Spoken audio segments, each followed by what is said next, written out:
Friends, आपका स्वागत है हमारे यूट्यूब चैनल बहुत सनी प्रोग्राम। आज हम लोग पॉलिटी का एक टॉपिक पढ़ने वाले हैं जिसका नाम है मौलिक अधिकार। ठीक है, चलिए पढ़ते हैं मौलिक अधिकार। ठीक है, मौलिक अधिकार,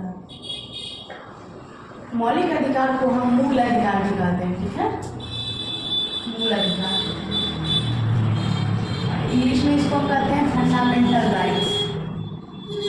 फंडामेंटल राइट्स। सबसे पहली बात आती है मौलिक अधिकार जो हमारे संविधान में गढ़े हुए हैं। संविधान के किस भाग में है? सबसे पहला नंबर क्या आया, किस भाग में है? तो भाग 3 में है। किसमें है? भाग 3 में है। अब भाग 3 में आएगा तो अनुच्छेद भी आएगा। कितने अनुच्छेद से कितने अनुच्छेद तक है? तो अनुच्छेद 12 से अनुच्छेद 35 तक है। ठीक है, 35 तक। अब ये बताइए, हमने पढ़ा था भाग 1 में संघ एवं उसके राज्य क्षेत्र, जो अनुच्छेद 1 से 4 तक वर्णित थे। फिर हमने पढ़ा भाग 2 जिसमें नागरिकता का उल्लेख किया गया था, जो अनुच्छेद 5 से 11 तक था। अब भाग 3 में हम लोग पढ़ेंगे मौलिक अधिकार, जो अनुच्छेद 12 से अनुच्छेद 35 तक है। तो सबसे सीधा सवाल पूछेगा, मौलिक अधिकार संविधान के किस भाग में है? तो भाग 3 में है। ये भी पूछ सकता है भाग 3 में क्या है? नागरिकता, संघ एवं उसके राज्य क्षेत्र, मौलिक अधिकार या राज्य के रीति निर्देशक, तो हो जाएगा मौलिक अधिकार। ठीक है, मौलिक अधिकार को हम मूल अधिकार भी कहते हैं, और फ्रांसीसी भाषा में इसे हम मैग्ना कार्टा कहा जाता था, मूल अधिकार। ठीक है, Magna carta. Magna carta means भी हुआ मूल अधिकार। ठीक है, तो कहेगा संविधान के किस भाग को हम मैग्ना कार्टा के नाम से जानते हैं? तो भाग 3 किस अधिकार को हम मैग्ना कार्टा करते हैं? तो मूल अधिकार को। ठीक है, अब चलिए आगे बढ़ते हैं। तो सबसे पहली बात आया कि ये नैसर्गिक है। नैसर्गिक मतलब होता है जन्म से। ठीक है, नैसर्गिक मतलब जन्म लेते ही कोई अगर जन्म लेता है तो ये मूल अधिकार उसे स्वतः प्रदान कर दी जाती है। उसके बाद है परिवर्तनीय है। ये न्यायालय में हम इस पे बात विवाद कर सकते हैं। ठीक है, अगर हमें कोई नहीं दे रहा मूल अधिकार तो हम उसे अपने न्यायालय से ले सकते हैं, सुप्रीम कोर्ट और हाई कोर्ट से। उसके बाद है वाद योग है। ठीक है, तो सवाल रहेगा कि मूल अधिकार क्या निम्नलिखित में से क्या है? परिवर्तनीय है, इस तरह से तो परिवर्तनीय है, नैसर्गिक भी है। ठीक है, अब है देखिए, मूल अधिकार पर प्रतिबंध क्या कोई लगा सकता है?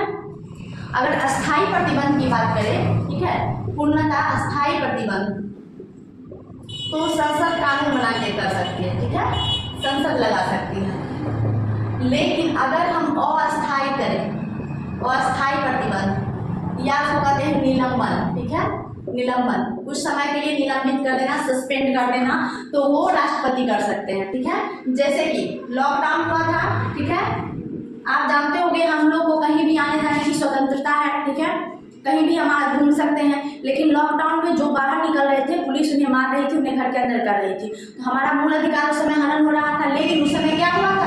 निलंबित किया हुआ था मूल अधिकार, किसके द्वारा? राष्ट्रपति के द्वारा। उस समय हम सुप्रीम कोर्ट नहीं जा सकते हैं कि हमारा मूल अधिकार छीना जा रहा है। ठीक है, अब है, चलिए अब करना है कि इसकी रक्षा भी कोई करेगा।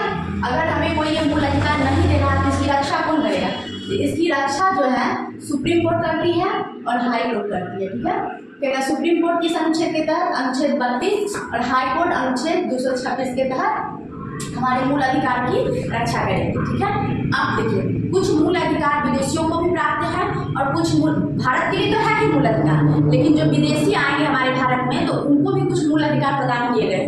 तो जब हम पूरे मूल अधिकार को पढ़ लेंगे उसके बाद हम जानेंगे कि कौन सा मूल अधिकार सिर्फ भारतीयों के लिए है और कौन सा मूल अधिकार दोनों के लिए है, विदेशी और भारतीय दोनों के लिए। तो चलिए, तो सबसे पहले पढ़ते हैं कि कितने मौलिक अधिकार हैं। ठीक है, जब संविधान बना था तो कुल 7 मौलिक अधिकार थे। ठीक है, लेकिन एक मूल अधिकार जो संपत्ति का अधिकार था उसे हटा दिया गया, उसे कानूनी अधिकार बना दिया गया। अब कुल कितने हैं? 6 हैं। तो मूल अधिकार कितने हैं? मूल अधिकार की संख्या कितनी है? 6 है। कितनी है? मूल अधिकार 6 है। ठीक है, पहले 7 थी, अब 6 है। चलिए 6 के नाम एक एक करके जानते हैं। पहला है समता का अधिकार, समता या समानता इसको कह सकते हैं, समानता का अधिकार। ठीक है, ये है आपको अनुच्छेद 14 से 18। ठीक है, फिर दूसरा हो गया आपको स्वतंत्रता का अधिकार।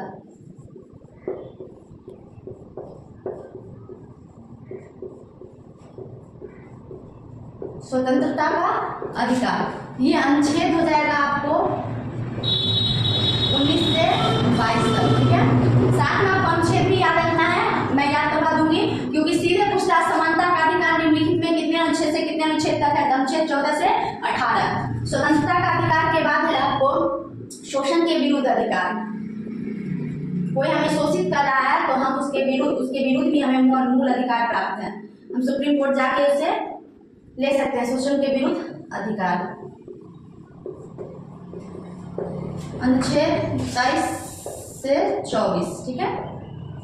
उसके बाद है धार्मिक स्वतंत्रता का अधिकार।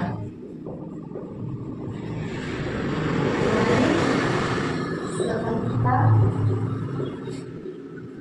का अधिकार, धर्म की भी स्वतंत्रता है, हमें जो धर्म चाहे हम अपना सकते हैं, ठीक है।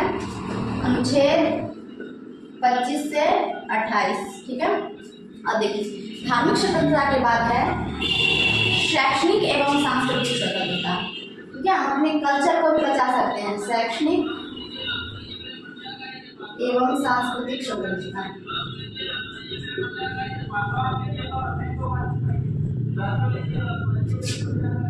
शैक्षणिक एवं सांस्कृतिक स्वतंत्रता, ठीक है, जो कि अनुच्छेद 29 से 30, ठीक है। छठा है संवैधानिक उपचार। संवैधानिक उपचार जो कि अनुच्छेद 32 में, ठीक है। चलिए एक बार फिर से रिकॉल करते हैं। संविधान के भाग 3 में मूल अधिकार है जिसे हम मौलिक अधिकार फंडामेंटल राइट्स कहते हैं, ठीक है, जो कि अनुच्छेद 12 से 35 तक वर्णित है। इसे हम मैग्ना कार्टा के भी नाम से जानते हैं। ये नैसर्गिक है, परिवर्तनीय है, बाद योग्य है, ठीक है। अस्थायी प्रतिबंध यदि लगाना है तो संसद लगा सकती है, और अस्थायी लगाना है तो राष्ट्रपति कर सकते हैं। और अगर रक्षा इसकी मूल अधिकार की रक्षा की बात करूँ तो सुप्रीम कोर्ट अनुच्छेद 32 के तहत रक्षा करती है और हाई कोर्ट 226 के तहत। अब है कि मूल अधिकार कितने हैं, तो पहले 7 थे, अब 6 हैं। सबसे पहले समता या समानता का अधिकार जो अनुच्छेद 14 से 18 तक है। दूसरा स्वतंत्रता का अधिकार जो अनुच्छेद 19 से 22 तक है। फिर है शोषण के विरुद्ध अधिकार जो अनुच्छेद 23 से 24 है। फिर है धार्मिक स्वतंत्रता का अधिकार जो अनुच्छेद 25 से 28 है। फिर उसके बाद है शैक्षणिक एवं सांस्कृतिक स्वतंत्रता जो अनुच्छेद 29 से 30 है। अब है संवैधानिक उपचार जो अनुच्छेद 32 है।